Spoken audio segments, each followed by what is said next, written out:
voltando aqui para o nosso tema, né? Esse interesse no tingimento natural vem através do interesse principalmente pela moda sustentável ou por iniciativas de empreendimentos sustentáveis nessa linha de consumo que é o vestuário. Mas aí eu falo muito sempre aqui questão do natural e do sustentável, como eu falei já das fibras e também já falei muito dos corantes naturais. Existem as fibras naturais que são melhores que as sintéticas sob esse ponto de vista da sustentabilidade. Tem as matérias-primas tintórias naturais, mas às vezes não são tão sustentáveis assim. E eu falo muito aqui de dois princípios, né, de se usar as fibras ecológicas, e aí a gente entra com o conceito em si, que eu queria falar que é sistemas orgânicos de produção e sistemas agroecológicos de produção, e isso tem diferença. E com relação aos corantes naturais, que eu friso muito também, além da produção orgânica e agroecológica, é a promoção do uso de espécies nativas como uma forma de conservar elas. Mas aí a gente tem que ter muito cuidado, porque senão o natural não vai ser sustentável. A gente promover esse uso das espécies nativas, que a gente fala tanto, é nos moldes de se cultivar em sistemas agrícolas biodiversos e não tanto de você ir lá na natureza, coletar ou explorar, embora a nossa legislação preveja isso, mas num nível muito pequeno para algumas atividades, como pequenos agricultores, comunidades tradicionais. Mas então, quando a gente fala de promover o uso das espécies nativas, é sempre pensando nesses modelos de agroecologia, porque a sustentabilidade, pensando em produção agrícola, que é a fonte da maioria da matéria-prima para um produto de vestuário sustentável, esse modelo de produção, a gente tem que pensar numa autossustentabilidade. E aí, por exemplo, o algodão, toda a problemática do consumo de agrotóxicos. Já o algodão agroecológico, ele é produzido sem usar o agrotóxico, otimizando o uso da água, o uso dos recursos, mas não basta só isso para a sustentabilidade, é nesse ponto que eu quero ir mais a fundo.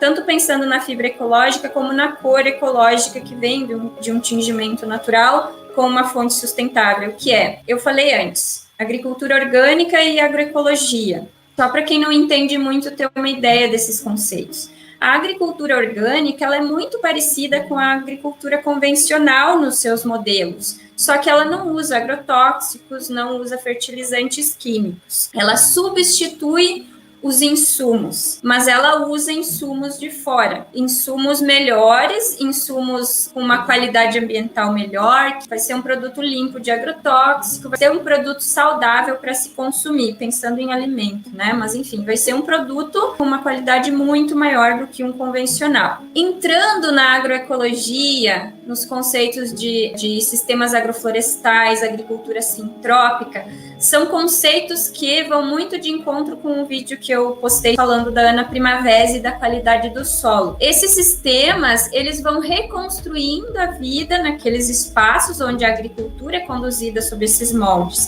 Então, eles vão reconstruindo a vida, reconstruindo a qualidade do solo, reincorporando matéria orgânica e, consequentemente, carbono, que é o tão famoso sequestro de carbono, nada mais é do que isso, você produzir em grande quantidade e isso ficar armazenado no solo, isso é o sequestro de carbono. Então, esses sistemas, eles vão imitando a floresta, eles vão consorciando espécies herbáceas, espécies hortícolas, espécies trepadeiras, arbustivas, plantas perenes. Então, os sistemas agroflorestais, eles vão fazendo um conjunto dessas plantas. Então, voltando aqui para o tingimento natural, a gente pensar em usar a planta nativa para tingir tem que ser nesses moldes, tem que ter essa origem.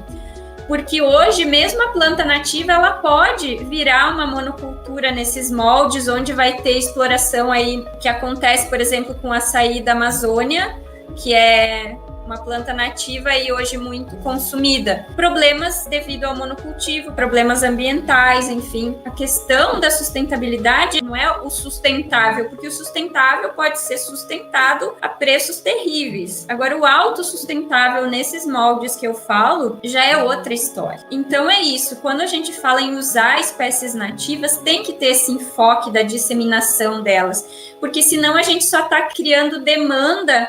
E a demanda é assim, ela pode correr para o lado desse lado da sustentabilidade, que é produzir nesses moldes com qualidade ambiental, ou a gente pode correr para o lado da pressão sobre aquela espécie e a predação. Então, se a gente aumenta muito a demanda, digamos assim, temos lá um corante natural de uma espécie nativa, mas que para poder extrair ele, a gente prejudica a planta. Se essa planta é cultivada nesses moldes, a gente pode sim usar ela. O problema é que se a gente aumenta muito essa demanda e as pessoas que vão colher, coletar, não observarem esses pontos, a gente começa a pressionar, começa a tirar, em vez de tirar de um cultivo, vai lá tirar da formação florestal nativa, que dependendo do bioma já está muito escassa. E a gente começa a pressionar essa espécie e ela começa a ir para o caminho da ameaça de extinção. Então, quando a gente fala em promover, conservar as espécies nativas através do uso, a gente tem que ir por esse lado da agroecologia, dos cultivos autossustentáveis, e não simplesmente sair usando espécie nativa sem qualquer critério.